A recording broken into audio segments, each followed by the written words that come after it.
moved. They didn't have a church there, so my great-grandfather donated 20 acres of his land for the church and the cemetery. Yes, the Baduras donated land up near Paplin for the Paplin Church and the cemetery, which if you haven't been up there is just beautiful. If you have any Polish, history at all, I'm different than a lot of people, but I enjoy going to these cemeteries, looking at the names, looking at the stones. It's history, and it's our history. Even if I don't know every name there, it's still the history of this area, which I find fascinating. Okay, go ahead. I'm a Krajewski or Krajewski. Uh-huh. But our family came from across, not from Chicago or Pittsburgh. Uh-huh. And we're from the Sandhills of Nebraska. And that there were Krajewskis that came out here, but they were from Wisconsin and there. So some of the Krajewskis that came here are not the same bunch that are up there in the Sandhills. Mm-hmm. The Krajewskis, it's a familiar name to me too. In fact, they were one of the families that went to the Keith County area too, but not all of them. My family dropped the W. Mm-hmm. Everybody, all these Polish families have changed their spellings. Yeah. You're right.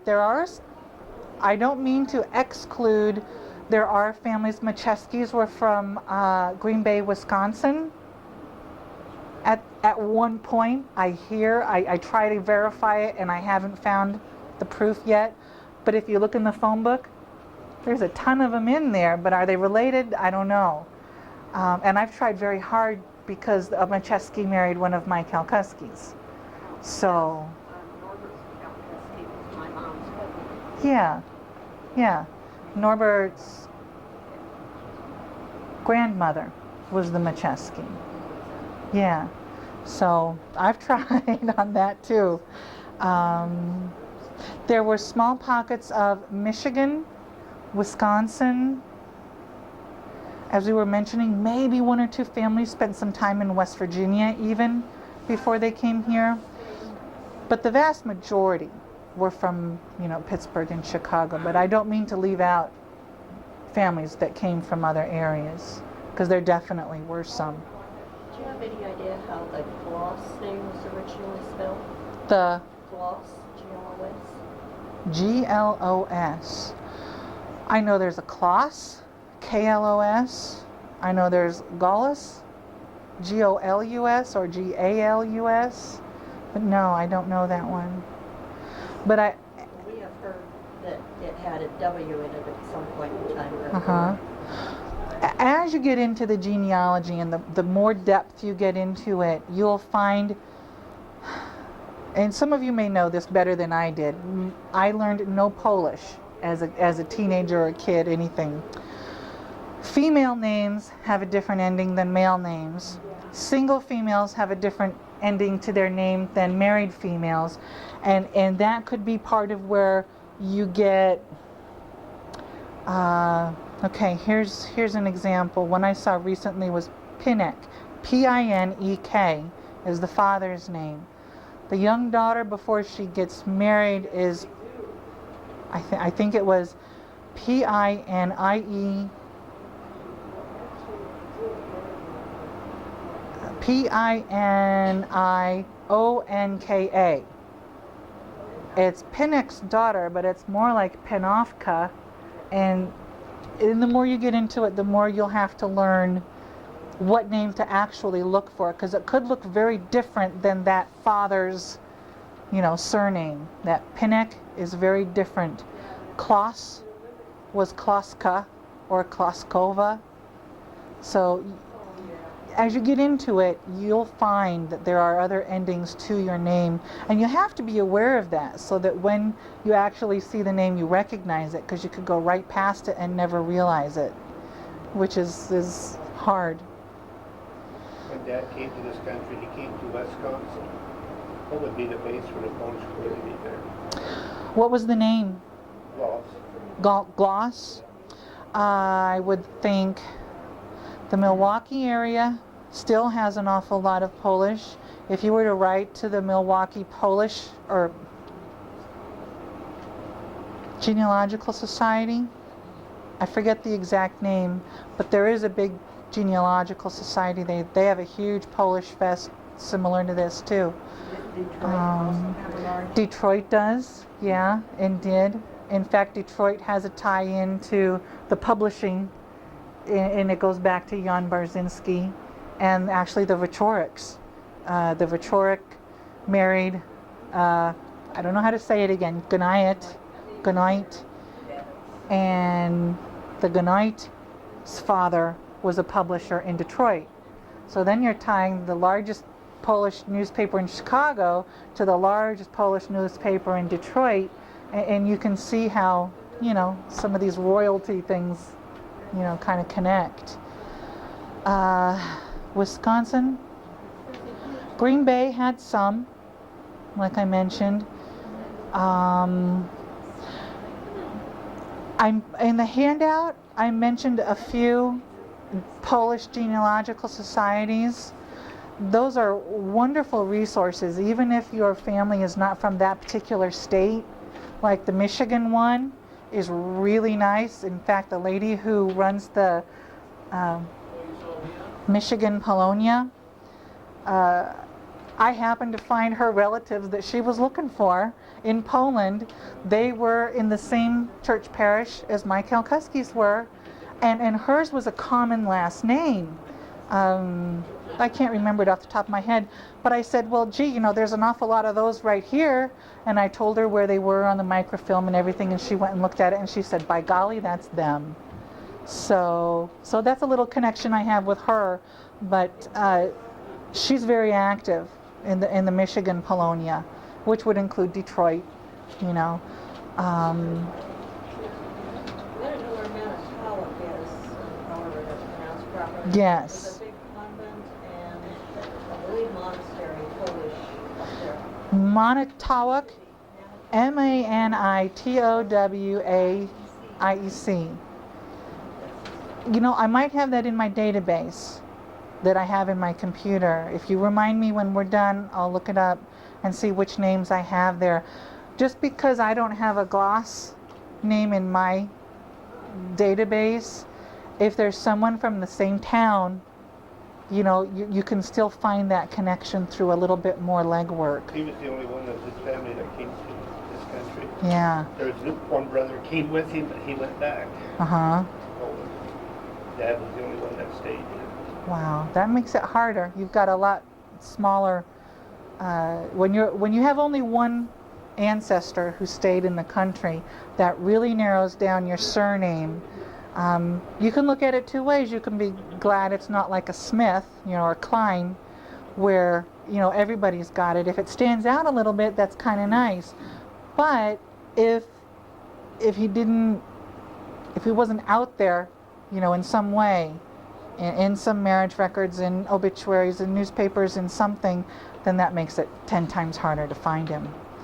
But the key is to ask questions. Find out this convent in Manitowoc, and see.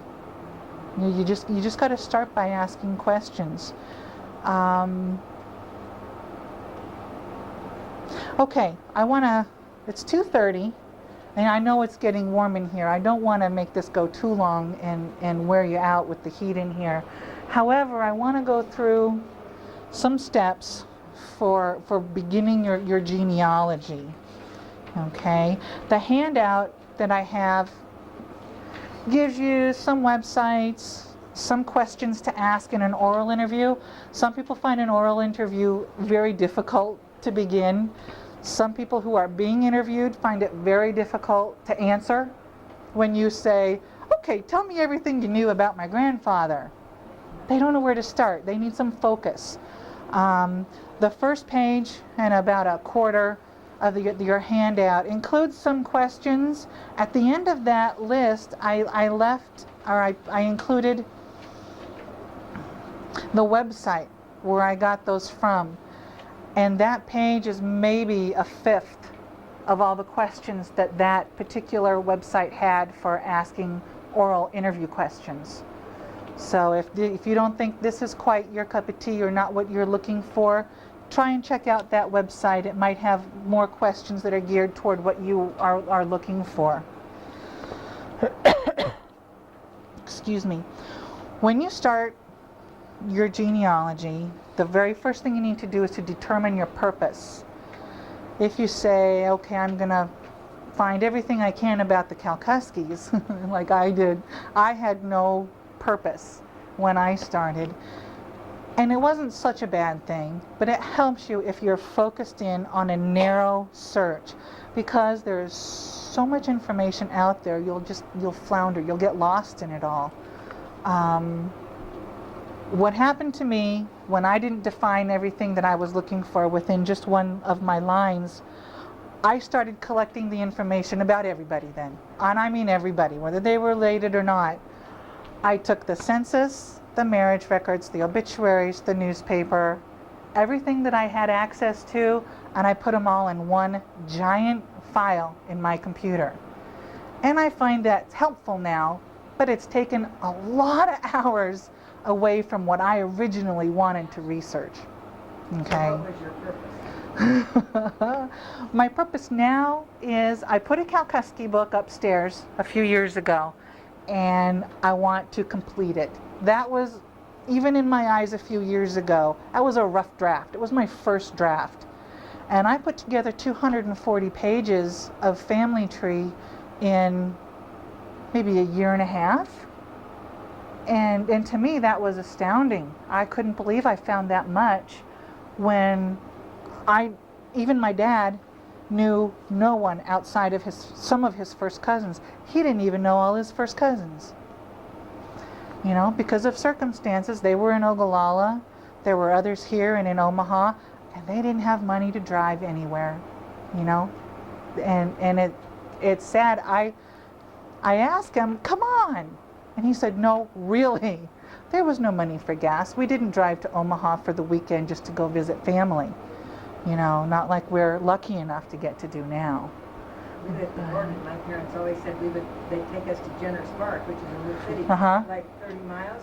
We didn't have the gas to do that. Yeah. Kids never did get to go there. There's a lot of circumstances why the families have spread out and then lost contact. You know, very much so. But if you can determine your purpose, suppose today I were to say, okay, I have found out about 75% of my Kalkuski family tree. I want to work on this part right here. Then for a few months I'll focus on just that, and I'll do my best to make a lot of progress in one area at a time. But as you can imagine here with the Polish people, you know, my grandma's aunt married somebody else's uncle who was related to my grandfather, who was related to my grandmother, and I really found that having this big database helped. So I have that available anytime if you want me to print out what I have. And like I said, it's not first-hand knowledge, but I've gotten it from the census, the marriage records, some obituaries. It's just anything I come across, I just toss it into that file, and then I've got it for future reference. When you determine your purpose, you need to organize your papers.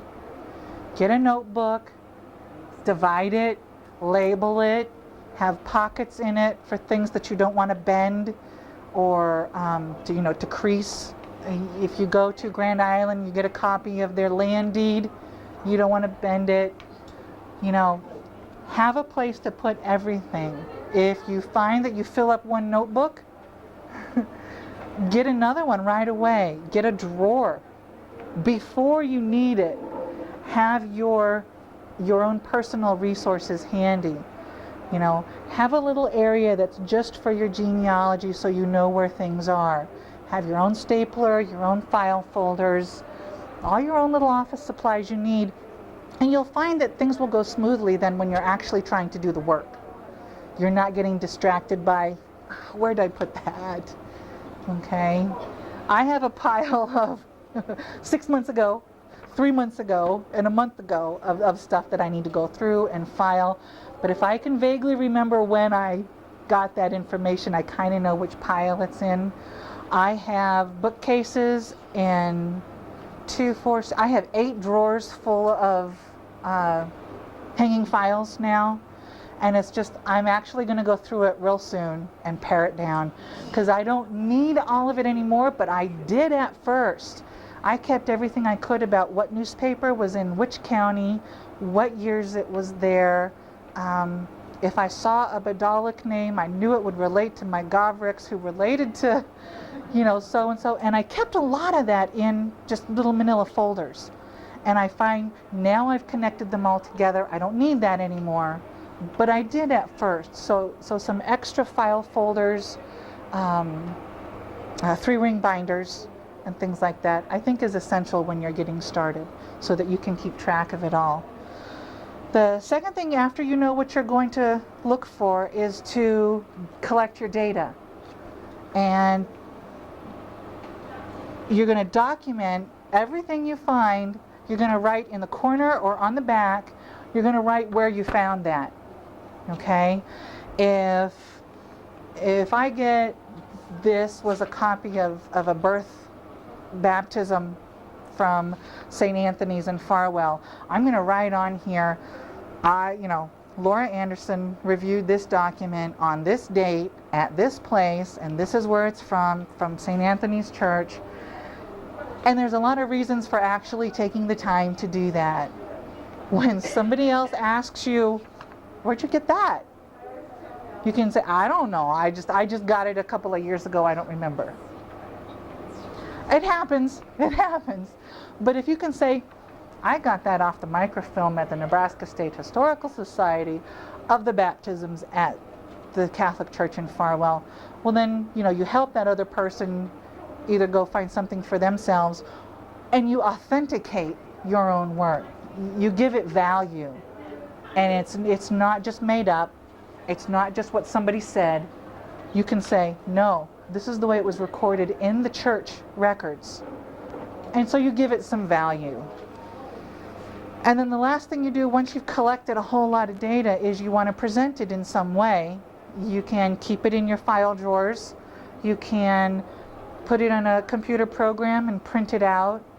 You can make a nice little book, and you can donate it to the Polish Heritage Center, and they'll put it up in the genealogy collection upstairs, which I think, again, it's fascinating.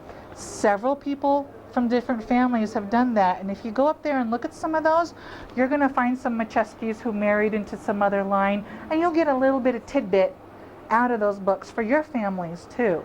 I guarantee it, because they all married each other,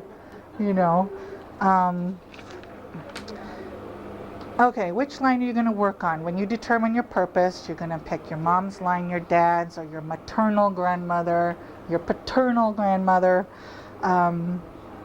Unless more than one of those lines is connected geographically, I really strongly urge you to pick just one part to work on at a time.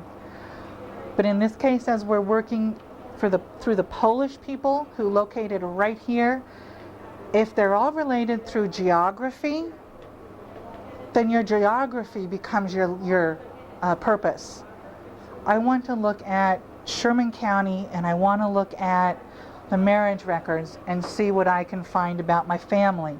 It's not going to be one particular line, but you're going to go through and look at everything with your last name that you're looking for, and then at the end, go through it. Make your copies, take it home, let it sink in, relax.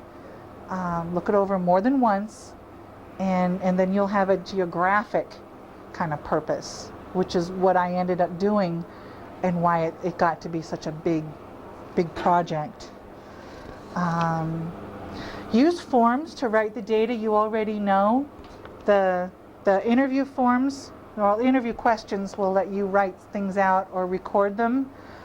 These days a videotape would be extremely useful. If the person you're interviewing will let you do that, then you can always refer back to it. It's very accurate, and you don't have to write like crazy. Okay?